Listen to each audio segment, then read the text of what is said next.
La transition, le colonel Assimi Goïta a posé ce matin la première pierre de la maison des pupilles. L'infrastructure coûtera plus de 3 milliards de francs CFA. La construction s'inscrit dans le cadre des œuvres sociales du chef de l'État. Les temps forts de la cérémonie avec Mamari Koné. Zone aéroportière de Bamako. Dans quelques mois, sortira de terre le nouveau siège social de l'Office national des pupilles du Mali, ONAPIMA. Le président de la transition respecte ainsi une promesse faite le 31 octobre 2023. Après la donation des véhicules aux pupilles, des ambulances pour des structures sanitaires, des milliers de tonnes de vivres et non-vivres, l'installation des fourrages, la construction des salles de classe, les œuvres sociales du président de la transition continuent de mettre du baume au cœur des Maliens. La pose de la première pierre d'une maison entièrement dédiée aux pupilles qui ne se limitera pas seulement à une protection physique apparaît comme le symbole manifeste de l'engagement continu des plus hautes autorités envers une plus grande justice sociale, la protection de l'enfance et surtout la création d'opportunités équitables pour les enfants du Mali. Cette œuvre de bienfaisance est bien appréciée au département de la santé et du développement social en raison des avantages qu'elle offre aux enfants. La maison des pupilles sera bâtie sur une superficie de 2,25 hectares et coûtera plus de 3 milliards de francs CFA, entièrement financée par les œuvres sociales du président de la transition. La construction de cet édifice va bien au-delà de l'assemblage de simples murs et de béton. Ici, nous posons les fondations de l'espoir et de l'avenir pour ces adolescents âmes qui méritent notre protection et notre soutien. Ce siège social des pupilles sera un foyer chaleureux, un endroit où les rires des enfants résonneront, où leurs cœurs brisés seront soignés. Cette maison des pupilles n'est pas seulement un édifice, mais un effort collectif pour bâtir un Mali plus fort et plus résilient, poursuit le ministre en charge du développement social.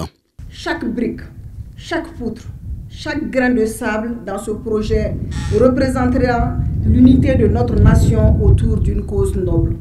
La cause de protéger et d'élever ceux qui, pour des raisons diverses, ont besoin d'une main secourable. Ensemble, nous construirons un sanctuaire de confiance, un refuge d'espoir et une pépinière de talent. À travers la maison des pupilles, nous jetons les bases d'un Mali où la solidarité est la clé maîtresse, où la compassion guide nos actions et où chaque enfant peut rêver grand, peu importe ses origines. À travers la réalisation de la maison des pupilles, les autorités de la transition veulent créer des conditions idoines pour la prise en charge efficace de ces enfants. La pose de la première pierre des maisons des pupilles participe de la volonté des autorités de la transition d'impulser un élan de solidarité envers nos pupilles dont les parents ont servi la nation jusqu'au sacrifice ultime. La construction aujourd'hui de cette maison de pupilles va au-delà de la protection de l'enfant. Elle va consacrer à offrir un cadre idéal, un épanouissement pour tous ces pupilles. Aussi à offrir une éducation toute complète. Et c'est aussi un espoir, un soutien moral à l'endroit de nos forces de défense et de sécurité engagées pour la défense de la patrie.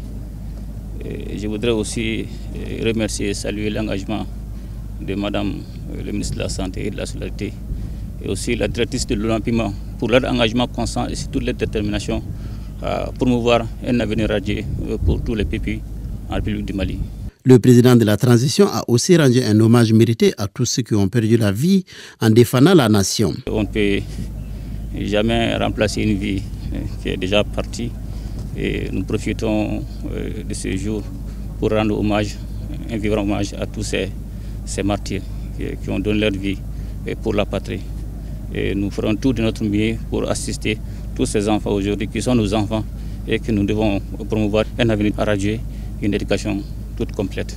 La maison des pupilles comprend un bloc administratif, une infirmerie, une bibliothèque, une médiathèque, un bâtiment pour l'hébergement des tout-petits, un bâtiment pour l'hébergement des filles, un autre pour les garçons, un réfectoire avec cuisine, une buanderie, un terrain de sport et 2 logements d'astreinte. C'est le cabinet d'architecture Aldi qui assure le maître d'œuvre.